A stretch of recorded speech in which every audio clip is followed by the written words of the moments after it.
so my SMART goal is by March 30th, 2026, I will strengthen my vulnerable leadership skills by consistently seeking feedback from the people around me. So my clinical team members, my instructor, my primary nurses, asking for help when needed, completing my weekly PPCS with intent to evaluate my growth during Nursing 495 and my clinical hours. The majority of this was focused on my 10 weeks in clinical, and I am able to measure it by asking at least two of my clinical teammates. I've asked about 3 or 4. My comments in my PPCFs from my clinical instructor, and then as well as my primary nurses. I just believe that this is attainable because I have learned that being a nurse leader, but even just an RN in general, you need to be vulnerable because vulnerability allows you to build good therapeutic communication with everyone you come into contact with, whether it's your patients, another discipline within your own discipline.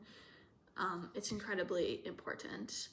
So from my classmates or my teammates, the biggest thing that I took away and from their feedback was that my openness and my ability to answer questions if they need them or assist them with toileting. A few of them said they were a little bit nervous to ask me because I just seemed like I had these walls up, very blinders on, worried about myself and my own practice. And so just letting those walls down and letting them come to me with questions or them giving me feedback has been really beneficial. And then I would say what I'm most proud of and the biggest thing is just watching Ashley's comments in my PPCFs change.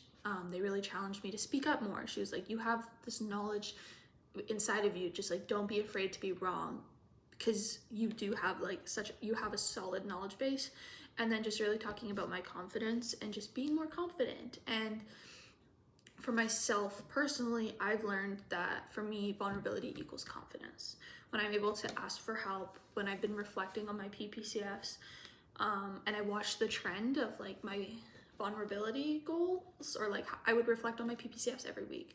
And then along with my vulnerability, I'd see my confidence grow. And not only did I see that happen, Ashley commented on about how my confidence has grown, and then just continues to challenge me, how are you going to combat your own mental health or the way you talk to yourself, and how are you going to continue to be vulnerable with a new group of people when you work as an undergraduate nurse this summer. And so one area I need to work on is being vulnerable early on with people I don't necessarily know. And I think changing what my idea of vulnerability looks like is just receiving feedback and asking for help. I think those are two of the biggest things that moving into my career and moving into being a nurse leader are the two biggest things. Knowing my limitations and seeing, I'm so sorry, my camera just fell. And seeing my, seeing feedback as an opportunity for growth, not as an attack on me or the way that I'm performing. I definitely feel when my primary nurse asked me 2 weeks ago, hey, can I give you some feedback? And I just said yes with this smile on my face. I knew that I was changing my mindset about feedback. It was no longer this negative, scary thing. It was something that I could use to grow, to be better.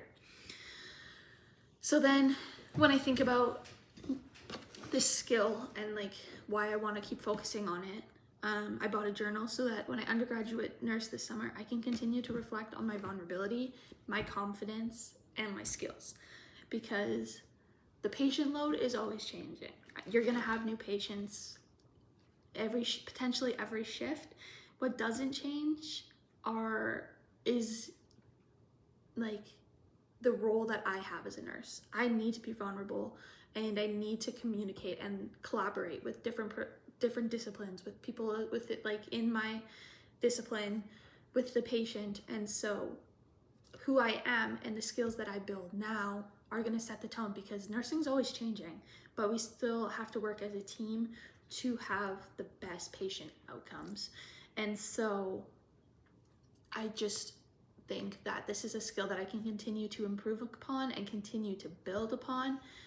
And I just feel if it wasn't for nursing 495 and setting this goal at the beginning of the term, I never would have realized how the negative thoughts I had to feedback. I would have never understood that I needed to let these like walls down, and that being vulnerable is my key to confidence. And my key to confidence is vulnerability equals confidence. Confidence equals more competency, which equals better patient care, better communication, and I just feel like everyone around me benefits. And so yeah, I feel like I've achieved this goal and I'm just super proud of myself.